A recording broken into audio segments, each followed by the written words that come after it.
ఆచంట నియోజకవర్గంలో లభిస్తున్న ఇసుక కట్టడాలకు పనిచేయదా? ఇక్కడ ఇసుకను తరలించే విధంగా అక్రమంగా ఇసుకను తరలిస్తున్నారా?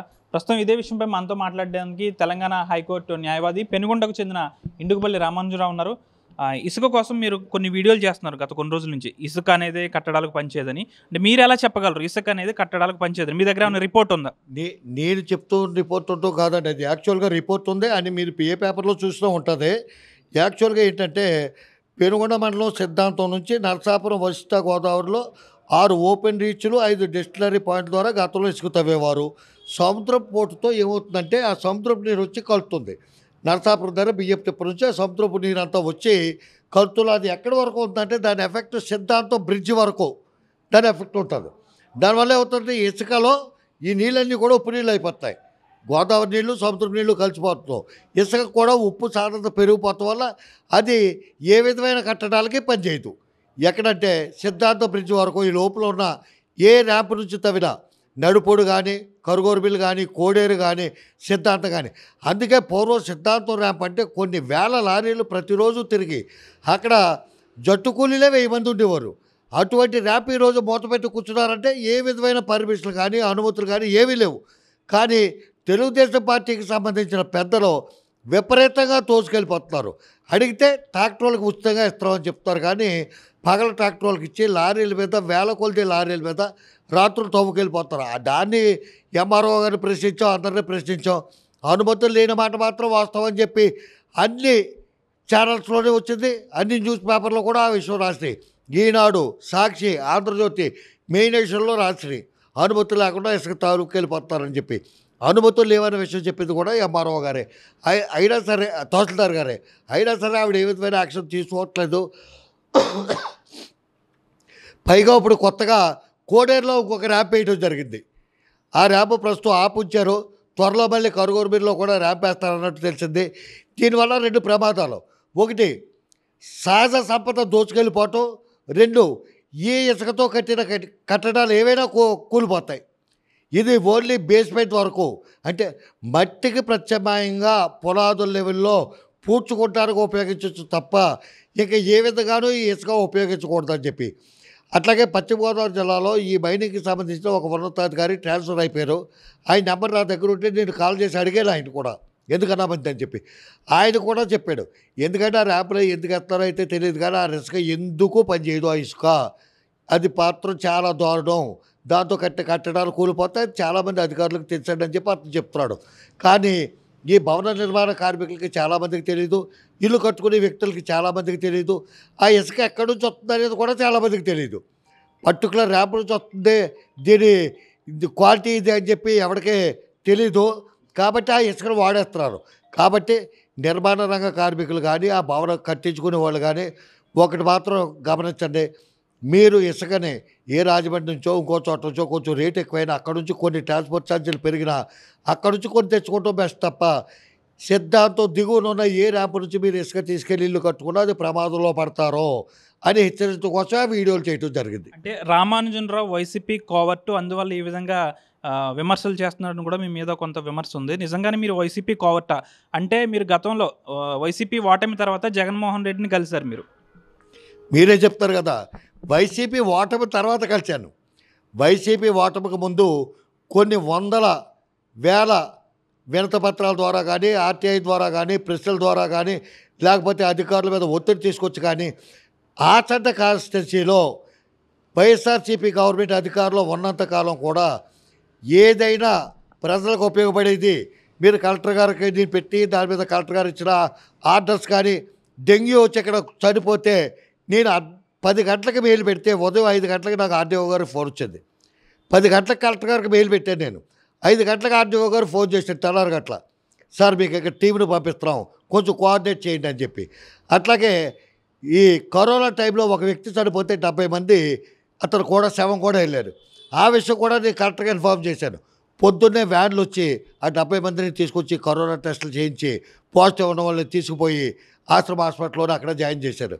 అట్లాగే ఇక్కడ అక్రమంగా దోచుకెళ్ళిపోయిన పంచాయతీ ఆఫీస్లో ఈవోల కింద పనిచేసి దోచుకెళ్ళిపోయిన డబ్బు 13 లక్షల రూపాయలు ఏసీబీ కంప్లైంట్ చేసి కట్టించిన వ్యక్తి నేనే. అట్లాగే కనకాపరమ దేవస్థానానికి సంబంధించి జరుగుతున్న అక్రమాలు కానీ అక్కడ పవిత్ర దేవాలయంలో ఫర్నిచర్ సెకండ్ హ్యాండ్ది బోరన్ రెస్టారెంట్లో ఫర్నిచరు, లాడ్జ్లో ఫర్నిచరు కొంటే క్వశ్చన్ చేసి అది మార్పించింది నేనే. అక్రమంగా రోడ్డు అక్రాస్ చేస్తే దేవస్థానం దాని మీద లోకల్ ఎమ్మెల్యే సహకరించకపోతే హైకోర్టుకి వెళ్ళి పర్మిషన్ తీసుకొచ్చింది నేనే. నేను జగన్మోహన్ రెడ్డి గారిని కలిశాను, అది కూడా ఆయన ఓడిపోయిన తర్వాత కలిసాను తప్ప అంతకుముందు కలలేదు. కానీ నా యొక్క ప్రతి చర్య కూడా ప్రజలకు ఉపయోగపడే విధంగా ఉంటుంది తప్ప ఆ పార్టీ ఈ పార్టీ అని కాదు. అట్లాగే నేను పవన్ కళ్యాణ్ గారిని కూడా 100 విషయాల్లో నేను ప్రశ్నించడం జరిగింది.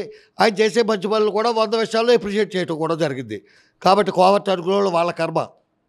ముందడుగు మీడియా ద్వారా వీడియోలు చేయడం కాదు, ఫీల్డ్ లెవెల్లో ఉండి వర్క్ చేయాలి కదా అనేది కూడా మీ మీద ఒక విమర్శ వస్తుంది. నేను వీడియోలు చేస్తా అంటే యూట్యూబ్ ఛానల్ ద్వారా కానీ లేకపోతే తెలంగాణ ప్రభుత్వం కానీ ఈ చూత్తన వ్యూవర్స్ కానీ ఎవరు నన్ను పెంచి పోషించలేదండి. మా పిల్లబెట్టలు బతకాలి కదా, నేను ఏదో పని చేసుకోవాలి, లేకపోతే ఇక్కడికి వచ్చి బెల్ట్ షాప్ పెట్టుకోవాలి. పోనీ ఇక్కడ ఏమైనా నాకు ఒక 2-3 బెల్ట్ షాపులకి అధికారికంగా ఏమైనా పర్మిషన్ ఇస్తారంటే నేను ఎక్కడికో వచ్చేస్తాను. ఆ మాట ఎవరన్నారో పోనీ ఆ ఇంట్లోనే పడుకుంటాను. ఆడు మంచం మీద నాకు కూడా వాళ్ళ భార్యతో పాటు పక్కన ఏదైనా కొంచెం ఇస్తే చాపేసులో కింద పడుకుని రోజు అത്ര కనపడతాను. ఫీల్డ్ వర్క్ అంటే మన పని అవ్వాలి తప్ప మనం ఇక్కడ ఉన్నావా. పూర్వం ఎమ్మెల్యే ఎప్పుడు వచ్చి చూడండి, ఎమ్మెల్యే గారు ఊళ్ళోకి వస్తే పెద్ద గొప్ప, ఎంపీ గారు ఊళ్ళోకి వస్తే పెద్ద గొప్ప, పని అవుతుందా లేదా అనేది చూసుకోవాలి తప్ప ఎన్ని వీడియోలు చేసి ఇంత విషయం ప్రజలకు చేరవేస్తున్నానో, ఎన్ని విషయాలు నాకెందుకు వస్తున్నాయి, ఊళ్ళో ఉన్న వాళ్ళకి ఎందుకు రావట్లేదు అనేది ఆలోచించుకోవాలి తప్ప ఊళ్ళో లేడు పొరుగురులో ఉన్నాడు, ఎవడ జీవనోపాధి కోసం, ఎవడ స్ట్రగుల్ ఫర్ ఎగ్జిస్టెన్స్, ఎవడ మనుగడ కోసం వాడు పోరాడతారు తప్ప మళ్ళీ ఎవడో పెంచి పోషించట్లేదు. ఈ మాటలు చెప్పి కూడా ఎవడో మనకి దేనికి ఉపయోగపడడం, ఒక పూట భోజనం కూడా పెట్టాడు కాబట్టి వాళ్ళ మాటలు పట్టించుకోవాల్సిన పనే లేదు. అంటే చివరిగా మీరుంటున్న మీ స్వగ్రామం పెనుగొండలో గంజాయి విపరీతంగా దొరుకుతుందని మీరు అన్నారు. అంతేకాకుండా ఇక్కడ ఎస్వికిపి కాలేజ్ అనేది చాలా ఫేమస్ కళాశాల, ఇక్కడ నుంచి కలెక్టర్లు అయ్యారు, ఐపీఎస్లు అయ్యారు. ఆ కాలేజీలో కూడా గంజాయి దొరుకుతుందని మీరు అంటున్నారు. మీకు పక్కా ఇన్ఫర్మేషన్ ఉందా? ఏమంటే కలెక్టర్లు అయ్యారు, ఐపీఎస్లు అయ్యారు. నా స్నేహితుడే ఒక ఐపీఎస్ అయ్యాడు, చాలా వివాదాస్పదంగా ఉన్నాడు అతని వ్యక్తి ఇప్పుడు. కానీ ఏంటంటే ఇక్కడ సంత మార్కెట్ అనేది ఒకటి ఉంది. అక్కడ నక్కల వాళ్ళు అని చెప్పి, అంటే ఈ పుట్టలో పావులు పట్టే వాళ్ళు ఉంటారు. వాళ్ళు కొంతమంది ముష్టోళ్ళు వాళ్ళంతా గంజాయి తాగుతారు. పూర్వకాలం అది. ఇప్పుడు ఏంటంటే యువత కొంతమంది ఈ మార్కెట్లో తిరిగే వాళ్ళు ఆలయాల్లో అది అలవాటు చేస్తారు. అది అట్లాగ కాలేజీ దాకా ప్రవేశించింది. చాలామంది చెప్తున్నారు. కానీ ఆ సోర్స్ మనం పట్టుకోవాలంటే మనం కూడా గంజాయి అలవాటు చేసుకుని ఆ బ్యాచ్లోకి ఎంటర్ అయ్యి వాళ్ళ ద్వారా మనం తిరగాలి. అంత నెసెసిటీ మనకు లేదు. ఆ బాధ్యత గంజాయి పట్టుకోవాలన్నా, బెల్ట్ షాపులు పట్టుకోవాలన్నా దాన్ని ప్రత్యేకించిన డిపార్ట్మెంట్లు ఉన్నాయి.